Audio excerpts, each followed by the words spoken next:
भगवान बुद्ध के समय में कौशल राज्य में उंगलीमाल नाम का एक डाकू रहता था, जिसने सैकड़ों लोगों का खून किया था। वह जितने लोगों की हत्या करता था, उन सभी की उंगली काट कर उसे अपनी माला में पुरोकर पहन लेता था, इसलिए उसका नाम उंगलीमाल पड़ गया। वह बहुत ही निर्दयी और क्रूर था। जंगल में जिस ओर उसका इलाका था, लोग उस तरफ जाने से भी डरते थे। राजा ने उसे पकड़ने के लिए कई बार अपनी सेना भेजी, मगर सभी असफल रहे। बुद्ध ने अपने ज्ञान से यह अनुभव किया कि उंगलीमाल के मन में कहीं दया और करुणा की भावना सोई हुई है, बस उसे जगाने की आवश्यकता है। यह सोच बुद्ध उस रास्ते चल दिए। जंगल में जिस ओर उंगलीमाल रहता था, लोगों ने बुद्ध को उस ओर जाने से बहुत मना किया, मगर वे नहीं रुके। उंगलीमाल बुद्ध को अपनी ओर आता देख अपनी तलवार लेकर दौड़ा, मगर बुद्ध अपनी स्वाभाविक गति से चलते रहे। उसने जोर से चिल्लाकर कहा, ठहर जाओ।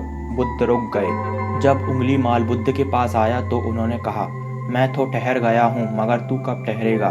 तुम भी पाप करने से रुक जाओ, इसलिए मैं यहाँ आया हूँ कि तुम सत्य के पथ का अनुगामी बन जाओ। तेरे अंदर पुण्य मरा नहीं है, यदि तू इसे अवसर देगा तो तुम्हारी काया पलट जाएगी। भगवान बुद्ध ने उंगलीमाल से कहा कि तुम पेड़ की डाली तोड़कर लाओ। उंगलीमाल ने पेड़ की टहनी को तोड़कर बुद्ध के सामने लाया। बुद्ध ने उसे कहा कि अब इसे जोड़ो। उंगलीमाल बोला, यह कैसे संभव है? यह मैं नहीं कर सकता। बुद्ध ने उंगलीमाल से कहा कि जब तुम किसी चीज को जोड़ नहीं सकते तो उसे तुम्हें तोड़ने का कोई अधिकार नहीं है। बुद्ध की इस बात में बहुत तेज था। यह सुनकर उंगलीमाल के रोंगटे खड़े हो गए। उस पर बुद्ध के वचनों का बहुत ही अच्छा प्रभाव पड़ा। वह शीतल हो गया। वह भगवान बुद्ध के चरणों में गिरकर माफ़ी मांगने लगा। पहली बार किसी ने उससे इतना प्रेम भाव से बात की थी।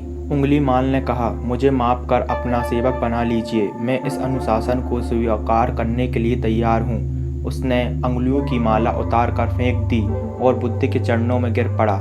वह उसी समय भिक्षु हो गया और कुछ समय के बाद उसे आहर्त पद भी प्राप्त हो गया। वह भी बुद्ध के साथ सत्य के मार्ग पर चल पड़ा। तो दोस्तों, इस कहानी से हमें सीख मिलती है कि सत्य और साहस की हमेशा विजय होती है। ऐसी ही वीडियो देखने के लिए हमारे चैनल को लाइक और सब्सक्राइब जरूर कीजिए।